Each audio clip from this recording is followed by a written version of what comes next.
결혼 7년 차 이제 4살 된 아이 키우고 있는 주부입니다. 제 나이는 30 중반이에요. 남편과 백년해로 하고 싶은 마음이었는데 이제는 다 필요 없네요. 남편과 저는 동갑내기 부부입니다. 대학교 졸업할 때쯤 처음 서로를 알게 되었고 서로 취직을 하고 나서부터 연애를 시작하게 되었어요. 그렇게 연애 몇 년 하다가 여타 다른 부부들처럼 결혼까지 하게 되었습니다. 당시 저도 회사를 다니고 있었고 남편하고는 별반 차이 없는 벌이에 평범한 직장 다니고 있었습니다. 출산 예정일 한 달 전까지 맞벌이 부부로 일했고 아이 태어나고부터는 전업주부 생활하고 있습니다. 남편이 동갑이다 보니 가끔씩 어른스럽지 못한 부분을 볼 때가 많아요. 결혼했다고 해서 그 어른스럽지 못한 본성을 찍어누를 생각도 없었고 도가 지나치지 않는 한에서 항상 맞춰주려고 노력해왔습니다. 남편한테는 나쁜 버릇이라고 해야 하나? 아무튼 그렇게 알고 지낸 지도 오래고 결혼 생활 한 지도 7년 차니 도합 10년을 넘게 함께 해왔는데 아직도 적응이 안 되는 그런 버릇이 있어요. 팔랑귀라고 해야 할까요? 아무튼 주변의 영향을 너무 쉽게 받는 스타일이에요. 남들 다 하는 거 따라하는 거 가지고 뭐라 하지는 않아요. 아무래도 우리나라는 유행이 빨리빨리 바뀌잖아요.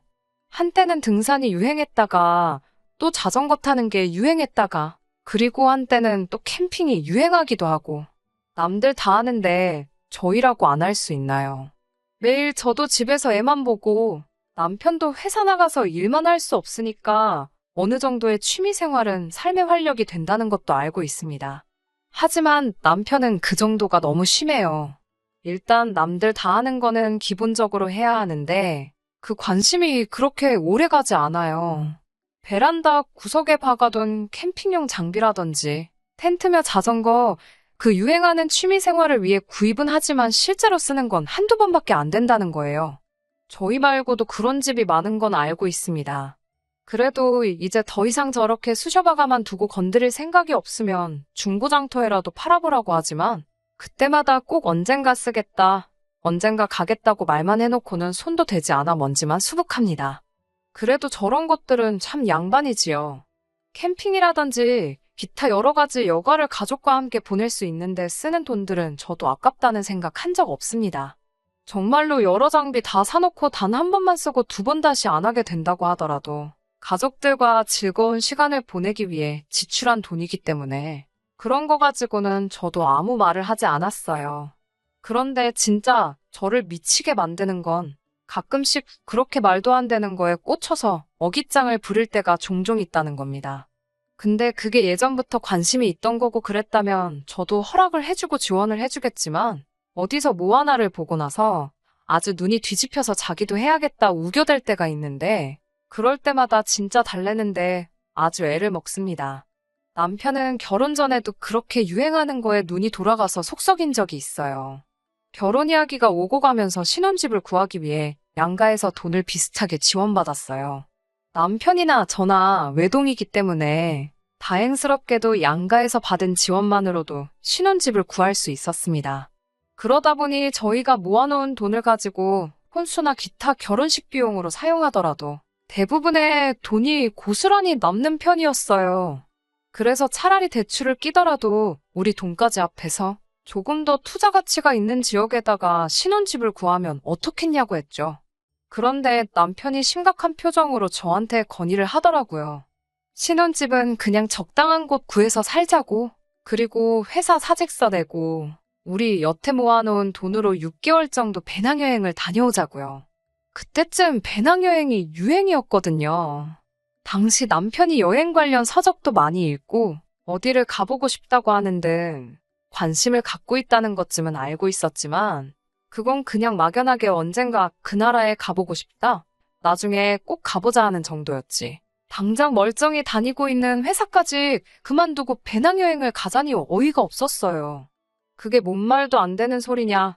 다녀오면 누가 우리 취직은 공짜로 시켜준대냐. 배낭여행도 좋지만 조금 현실을 봤으면 좋겠다 남편을 어르고 달랬습니다.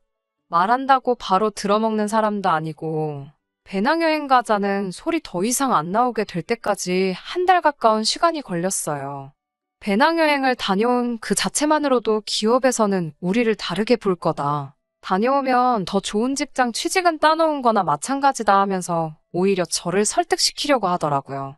아무리 그래도 그렇지 6개월 동안 배낭여행을 하면 둘이서 그 비용이 아무리 아꼈어도 5천만 원은 좋게 들지 않겠냐 했더니 너는 배낭여행이 무슨 호화 세계일주 생각하는 거냐고 하면서 현지에서 아르바이트 같은 거 하면서 모자란 비용을 충당하고 하는 게 배낭여행의 진짜 묘미가 아니겠냐고. 그러면 비용도 얼마 안 들고 추억도 많이 쌓지 않겠냐고 어깃장을 부리며 오히려 저를 나무라는데 제가 미쳤나요?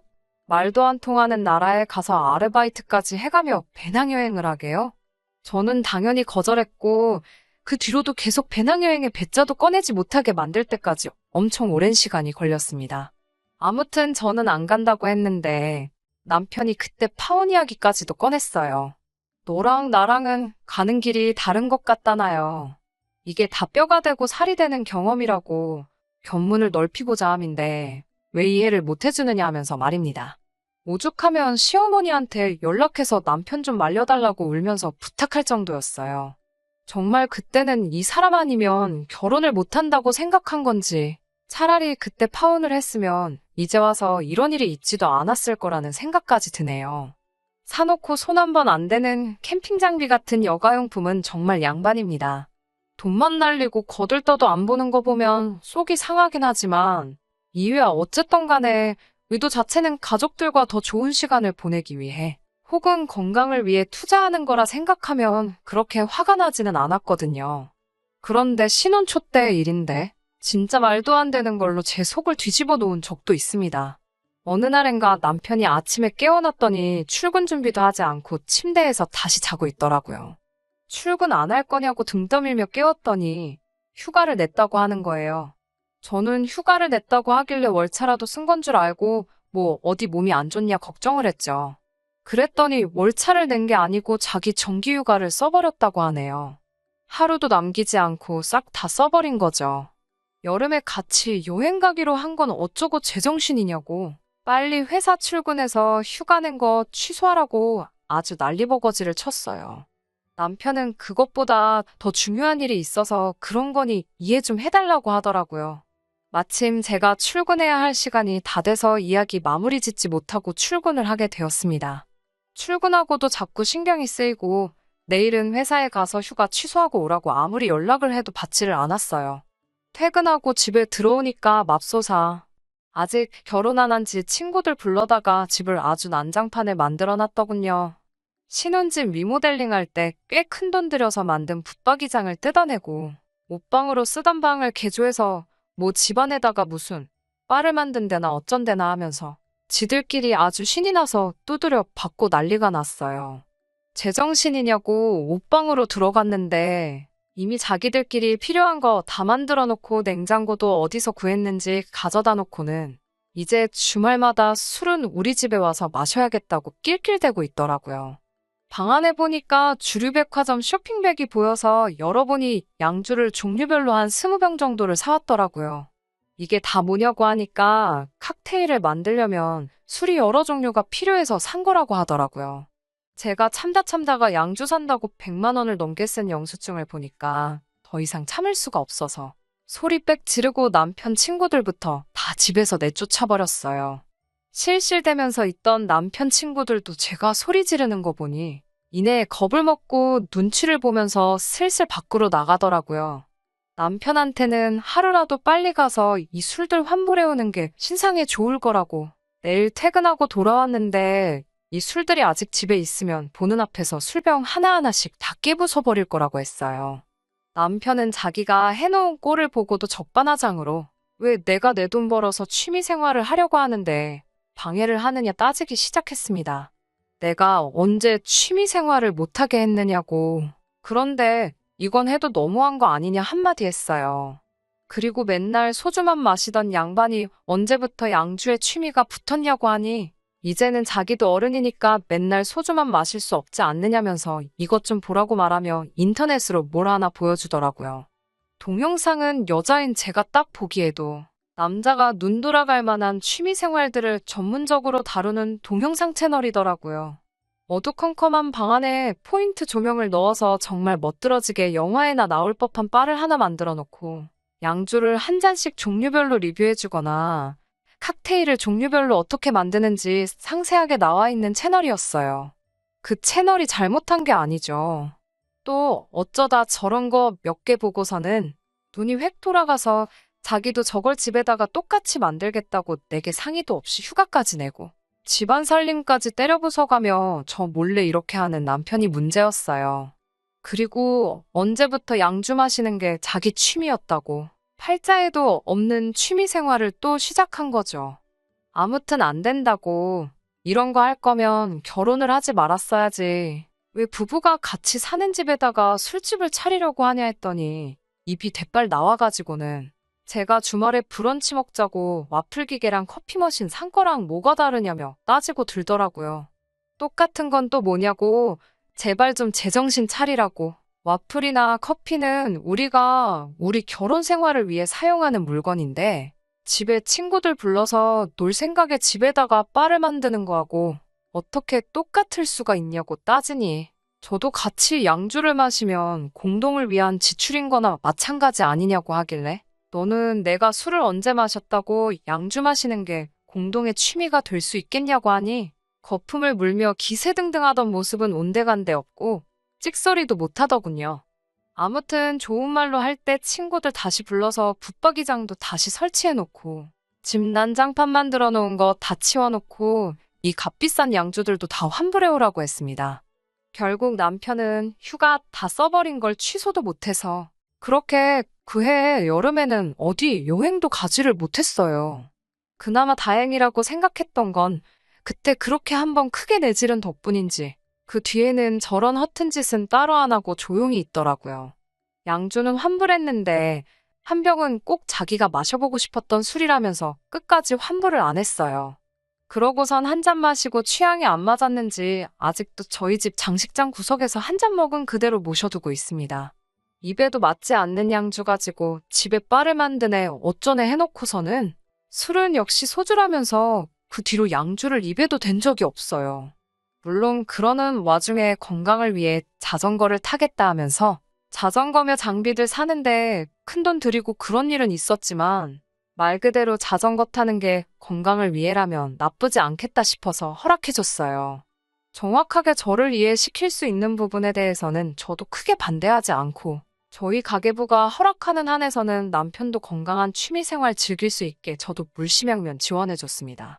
100만 원 넘게 들여 자전거 사줬건만 다리 아파서 일에 지장 준다고 몇 번 타다 말았고 또 캠핑 장비도 비슷한 돈 들여서 구매했건만 제가 야외에서 저한테 벌레가 달려들어서 무서워했는데 제가 고생하는 것 같아서 캠핑은 땡기지가 않는다고 하고는 그 이후로 따로 캠핑을 간 적은 없었지만요.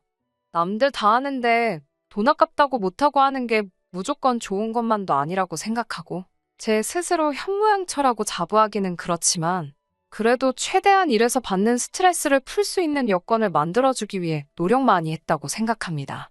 그렇게 저는 아이를 갖게 되고 아이 태어나면서부터는 회사 그만두고 집에서 아이 돌보며 남편이 벌어다주는 돈 관리하고 가게 꾸리고 살림하고 그렇게 별 탈 없이 평범하게 살고 있었습니다. 남편도 책임감이 생긴 건지 어줍잖은 취미생활 이야기는 남들 다 하는 거 말고는 딱히 말을 먼저 꺼낸 적이 없었어요. 그리고 얼마 전 일이네요. 주말 저녁에 술이 땡긴다는 남편을 위해서 이것저것 안주거리 할 만한 것들을 시키고 남편은 소주, 저는 무알콜 맥주에서 아이와 함께 같이 웃고 떠들면서 화기애애한 시간을 보내고 있었어요. 탁 트인 캠핑장 아니어도 집안일, 가족일 회사 이야기나 시사 문제 같이 이것저것 시시콜콜 대화를 나누는 것만도 즐겁더라고요. 그러다 대화가 아이 이야기로 넘어갔는데 남편이 뜬금없이 아이가 다 크면 우리 서로 각자 살아야지 하는 거예요. 그동안 크게 싸우거나 다툰 일도 없고 분위기 좋게 먹고 마시며 이야기하고 있었는데 각자 살자고 하는 말에 순간 망치로 뒤통수를 세게 얻어맞은 듯한 충격을 받았어요. 너무 충격적이다 보니 그 순간에는 말도 제대로 안 나오더라고요. 그리고 평소에도 아이가 다 크면 각자 살 생각을 하고 있었나 하는 생각에 눈물까지 나오려고 하더라고요. 남편은 제 반응을 보더니 대수롭지 않은 척 웃으면서 저한테 말을 하더라고요. 애가 다 크면 자기는 시골에 가서 살고 싶은데 제가 싫다고 했다는 거예요. 말문이 막혀서 제가 언제 시골에서 살기 싫다고 한 적이 있냐 물어보니 예전에 캠핑장 갔다가 보니 벌레도 무서워하는 것 같고 저번에 여행 갔을 때도 한적한 시골 동네 보고 이런 데서 살면 좋겠다고 한 자기 말에 제가 도시까지는 아니어도 이런 데서는 별로 살고 싶지 않다는 식으로 반응을 보였었다고 하는 겁니다. 남편은 애가 다 크면 그때쯤에는 모아놓은 돈 가지고 한적하게 시골에 가서 텃밭 가꾸면서 채소도 직접 기른 걸로 먹고 닭 몇 마리 키워다가 그날그날 신선한 계란도 먹고 그게 바로 신선 노름이 아니겠냐고 자기는 은퇴 후에는 꼭 시골에 가서 살고 싶다고 하는 거예요. 물론 시골 가서 살자고 해도 제가 거절했겠지만 그래도 저랑은 상의 한마디도 없이 제 의사 따위는 물어보지 않고 벌써 노후에 애 독립시키고 자기는 저랑도 떨어져서 혼자서 살겠다는 생각을 했다는 게 참 그렇더라고요. 그 짧은 시간 동안 속으로 저는 남편이 평소에 나한테 그렇게 시달리고 있었나? 하고 싶은 거 못하게 하고 바가지 긁기는 했지만 그래도 벌써부터 각자 살자는 말이 나올 정도로 크게 뭐라고 한 적은 없는 것 같은데 하는 생각부터 애가 이제 겨우 4살인데 벌써부터 각자 살고 싶다는 말을 꺼내다니 싶었습니다. 아이 태어나면서 맞벌이 그만두고 외벌이로 살고 있었는데 제가 일을 안 해서 자기가 번 돈을 가족을 위해 쓰는 게 아까워서 그러는 건가 하는 생각까지 정말 오만 가지 생각이 짧은 시간 동안 다 들었어요. 그러다 정신이 퍼뜩 들어서 아무리 애가 무슨 말하는지 못 알아듣는다지만 그게 지금 애 보는 앞에서 할 소리냐고 따져 물었습니다. 제가 잠깐 충격 먹었다가 성질을 내고 있으니 그제서야 남편은 자기가 큰 실수를 한 걸 깨닫고는 제가 시골이 싫다고 하는 것 같아서 그냥 해본 말이라면서 둘러대더라고요. 그러면서 얼마 전에 TV 프로그램을 하나 봤는데 시골에서 아궁이에 불 피워가며 직접 음식 해먹고 그러는 게 너무 좋아 보여서 해본 소리라고 변명을 하기 시작했습니다. 또 그놈의 못된 팔랑귀가 화근이 된 거였어요. 시골에서 살아본 적도 없는 두 사람이 그냥 의지만으로 텃밭 가꾸면서 지낸다고 사라지겠나요? 당장 혼자서는 가스불도 제대로 못 붙이는 사람이 아궁이에 불을 피워서 밥을 해먹고 살자니 정말 그게 지 입에서 나올 만한 소린가 싶었습니다.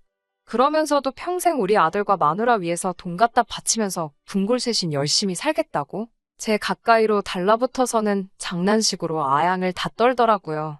그 와중에도 자기가 혼자서 돈 벌고 있다고 유세를 부리는 식으로 말을 하니 정말 이제는 인내심의 마지막이 왔다고 생각했어요.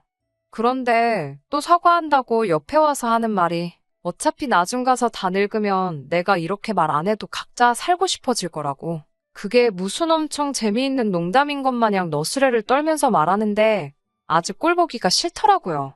제 옆에서 아양 떨면서 헛소리하던 남편을 그 길로 냅다 발로 걷어차버렸습니다. 바닥에 처참하게 나자빠진 남편은 쓰러진 채로 저를 올려다보며 이게 뭐하는 짓이냐고 사과하는데 왜 때리냐고 아주 성질을 내더라고요. 성질 부려서 뭐 어쩔 거냐고 지금 당신 뭐하러 나랑 같이 살고 있냐고 그냥 갈라서자고 했습니다. 보아하니 나랑 헤어지고 싶은가 본데 아이 때문에 애가 다 클 때까지 억지로 내 옆에 붙어서 살 필요 없다고 한마디 했어요. 어차피 애 크고 나서 헤어질 거면 그냥 지금 헤어지자고요. 월급이라고 얼마 벌어오는 거 가지고 쓰고 싶은데 못 쓰게 한다고 유세 부리고 싶었나 본데 내가 일을 할 줄 몰라서 안 하는 줄 아냐고. 아이도 이제 어린이집에 보낼 수 있고 이미 오래전부터 친정어머니께서 아이 돌봐줄 테니 복직하고 싶으면 복직하라는 말씀도 하셨다고 말해줬고 먼저 있던 직장에서도 저한테 가끔씩 연락이 오고 있다는 사실까지도 말해줬습니다. 또 없다고 애랑 내가 굶어 죽을 줄 아냐고. 당장 결혼할 때 배낭여행 안 가고 좋은 집 구해서 집값 오른 것만 가지고도 10년은 놀고 먹을 수 있다고. 재산분할 똑같이 반씩 나눠줄 테니까. 애 다 클 때까지 오래 기다릴 것도 없고 그냥 지금 당장 이혼하자고 했습니다. 이혼하자고 꺼낸 저의 말에 남편은 손이 발이 되도록 싹싹 빌었지만 저도 매번 이런 식으로 남편이 뭐 하나에 꽂힐 때마다 계속 이렇게 시달려야 한다는 생각을 하니 더 이상 참을 수 없었습니다. 한두 번도 아니고 쓸데없는 거에 꽂히면 제가 뜯어말려서 제정신 차리게 만들 수는 있지만 그 과정에서 정신적으로 소비하는 감정이 감당 못할 만큼 커져버렸어요. 아무리 TV에서 본 시골 생활이 좋아 보였다 할지라도 배우자인 저와는 아무런 상의도 없이 이미 미래에 이혼해서 각자 살 계획까지 세웠는데 앞으로는 또 뭘 보고 어떤 돌발 행동을 할지 그 눈치 보면서 살 수도 없는 노릇이라 생각했습니다. 그래서 남편에겐 단호하게 이혼 말고는 다른 방법이 없다. 딱 잘라 말했네요.